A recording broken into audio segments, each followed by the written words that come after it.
for another early morning drive to the gym. Today it will be legs.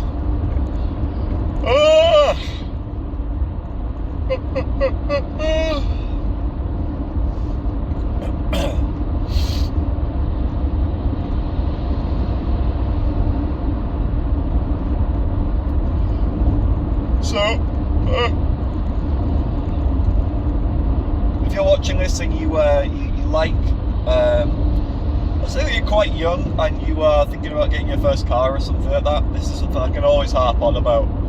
But getting your first car needs to be something that you bond with.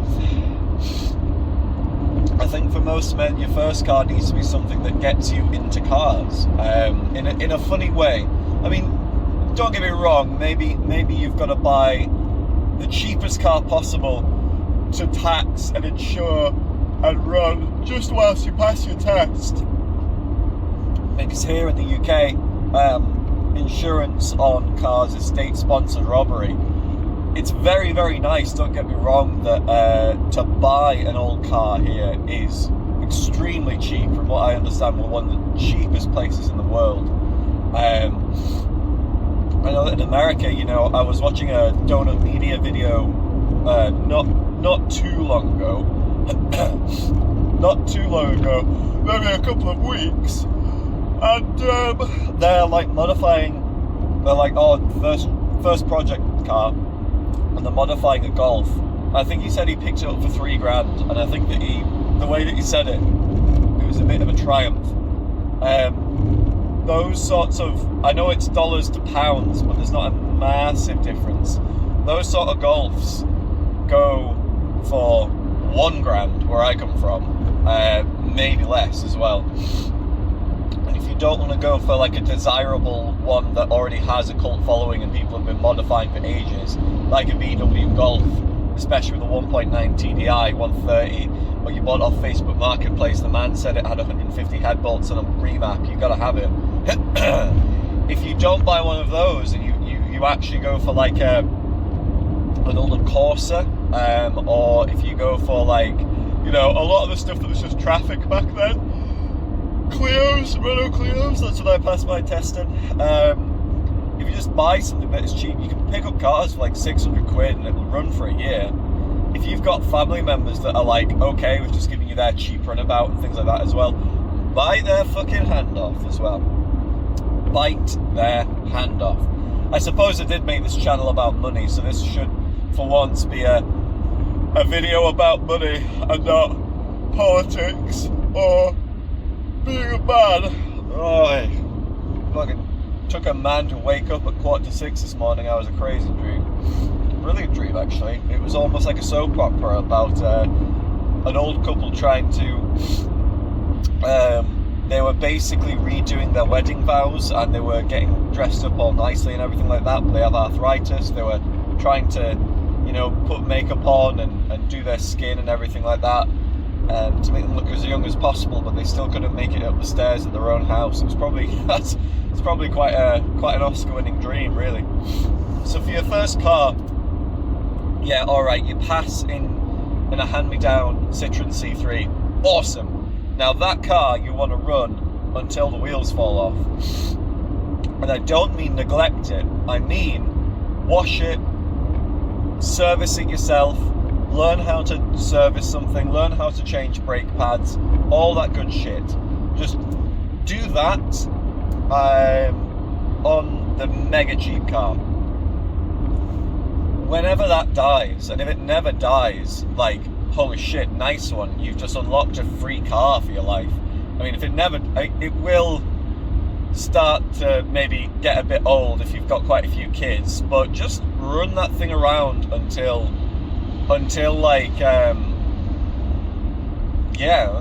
you need to change it out for kids. No one's going to be embarrassed to see you in an old Clio. No one's going to be embarrassed to see you in an old Citroen C3. Never take that sort of line. Like, ladies as well who judge you by the car that you pick up, I mean, this is why I say wash it and make it look nice. Like, if you have a nice looking car, I've lost count of the amount of grown adult women I've talked to that don't know that in the UK, number plates can tell you what year the car was made.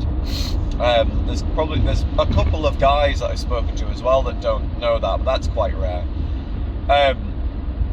Loads of women do not know that that your number plate is 2 letters and then the year it was made and then a bunch of letters, right? Random letters. So if you have an old Citroen C3 and it's a 59 plate or something like that, which means late September 2009 until early, March, basically September 2009 until March 2010 is when that car would have been registered, just if anyone needs filling in. I know shitloads of women and I've met loads of women who just do not know that. So if you're whipping around in something that is at least clean on the inside, smells nice, isn't obviously corroded on the outside, it doesn't matter if it's an old Corsa, it doesn't matter if it's an old Ford.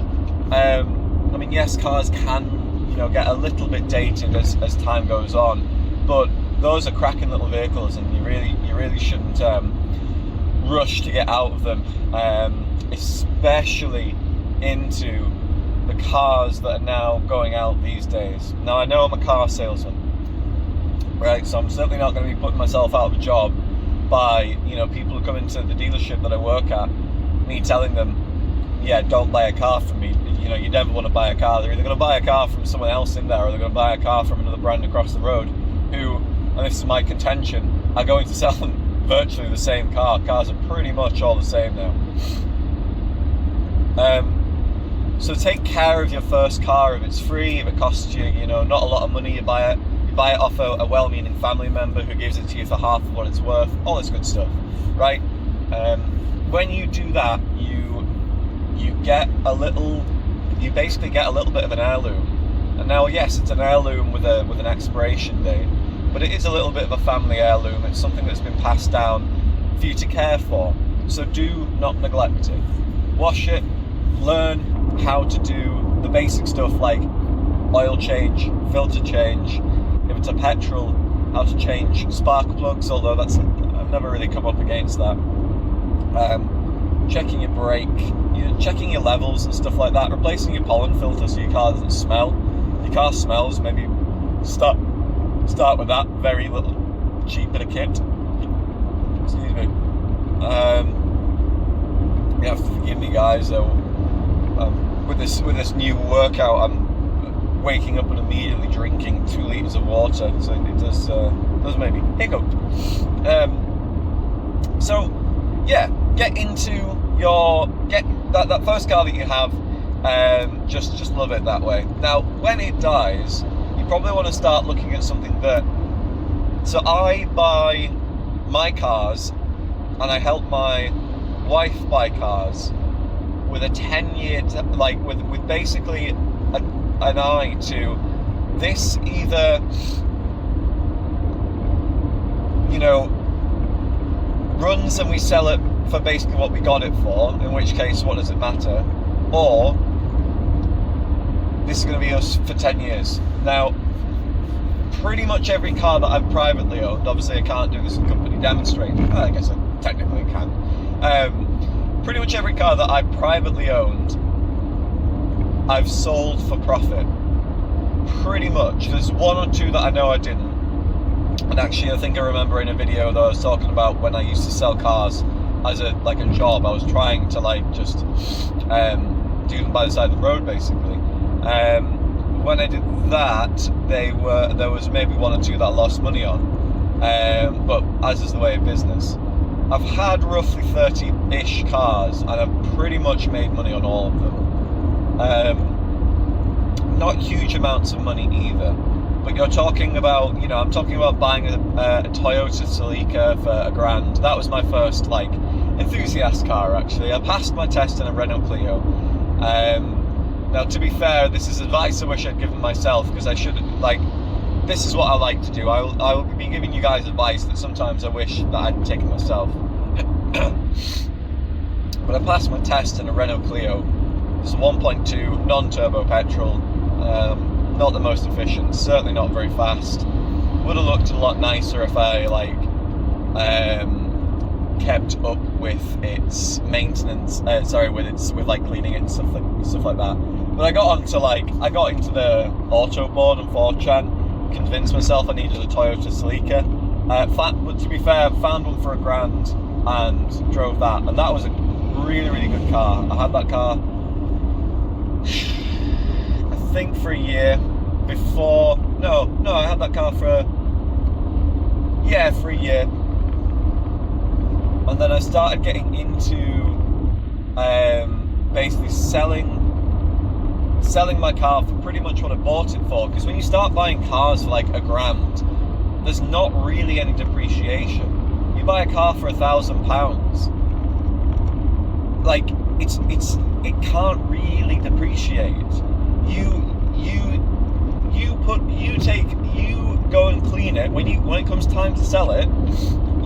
Even if the other examples are selling for 600 quid, 800 quid, you go around your car, you clean it nicely, give it some love, service it or something like that. Tell people that it's had the brakes and the pads changed and stuff like that. And you will sell it for like $1,000 or $1,200 if you just take some nice fucking photos. Like, I'm not joking. People will pay more for something that clearly has had a bit of love put into it. So like, yeah. One of the best pieces of advice I got from a very good friend was just don't underestimate how far a good clean and some good photos will get you. When it comes to selling cars, you can literally buy them for 800 quid, run them for a bit, sell them for 1,200, right? You could do that forever. The nice thing about that is that's different to 3-year PCP, trade the car in, 3-year lease, trade the car in, and you've bonded with that. You like the process. I remember pretty much all of those. I do remember all of those cars. I'm not even going to say pretty much. I do remember all of those cars. I liked them all. I bonded with them all because they were all from an era where cars were made not just with the buyer in mind, but with enjoyment in mind. You see, the world is not as rich as it used to be, and that means that people are buying appliances like cars. Cars are mainly where you see this happen. The world is not as rich as it used to be, so people are buying cars not for themselves but for the second-hand buyer. They're buying them for safety of, residual value. They're buying them for just how easy it's going to be to get out of it at the end of your contract or whatever you're on. They're buying them as just transport. Now, I get it. Obviously, most people are not into cars as enthusiasts. They are looking for just A to B transport. Now, that's absolutely fine, but obviously there was a point in time where the cars that enthusiasts rave about, so the Ford Escort, the Toyota Supra, an awful lot of the American stuff, the Mustangs, they were obviously existing alongside just general traffic, like what everyone else was driving. But nowadays, everything seems to be general traffic, and the car companies seem to be actually kind of intent. They've got like a mean streak in them, and I assume this comes from the hiring of unqualified people. But they have a little bit of a mean streak in them that makes them want to sort of rub long-term fans of particular nameplates, wants to make them rub their noses in it, basically. And I think the Ford Capri, which is this disaster car that's recently launched here in the UK, I say recently, I think maybe coming up for 8 months ago or something like that. Absolute disaster car, and it's using the name of a very popular car that was like something that lots of people thought of and lots of enthusiasts liked not that long ago, maybe 20 years. And quite a few brands seem intent on doing that, rubbing the nose of the enthusiast in, you're getting an electric shitbox now, basically. You're getting something that is made, like I said, with the second-hand buyer in mind.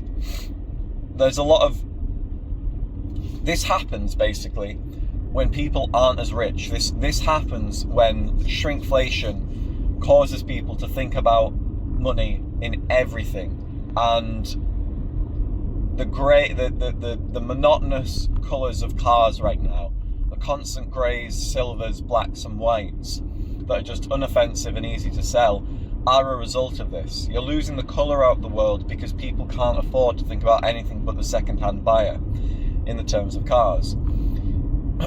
You're getting the same with houses. I think there's a bit of a meme going around as well of like the millennial style of just like crushed, grey velvet everywhere, and it looks really ugly. Yes, you're right. Again, when people buy first-time homes, when people buy houses now, they are decorating them and buying them again with the next person in mind. And this is such a bad. I actually think that's quite a bad hangover from boomers, basically turning houses into investments again for most of human history, because housing was getting cheaper because we were able to produce better houses quicker than people were able to have the families that filled them. You actually had the cost of houses going down. Now in the 50s or 60s or 70s, I think they hit their lowest, and it's been going up since. And that means that people now start to think of them as investments. And you can have an exciting house that still goes, like, obviously an exciting house will still appreciate because it's the bricks and mortar that appreciate. But what gets done on the inside of these, like, new builds where you see pictures of like English couples where one's a Dino, the other's like a Ibiza girl with Bichon Frise. What happens there is that, again, these things are just made with the second-hand buyer in mind. It's just unoffensive, and then that gets trendy because everyone's doing it. I've literally just pulled into the gym car park. There is a bag of shit Volvo, electric Volvo, in the most sort of like inky grey colour. This is exactly what I'm talking about. Everything's silver, everything's white. We're losing the colour out of the world because we're not as rich, and we're doing things with secondary markets in mind, which is just such a boring thing to do. So I encourage you to buy a first car and make sure it's something that you can bond with and enjoy it that way.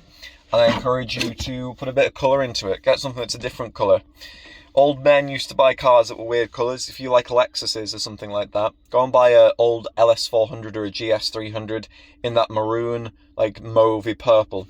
Guarantee you, for one thing, it's going to have been very well taken care of. But even dark green, even like a blue. If I had one of those fucking DeLorean horrible bullshit cars, I would make it baby blue. I think just adding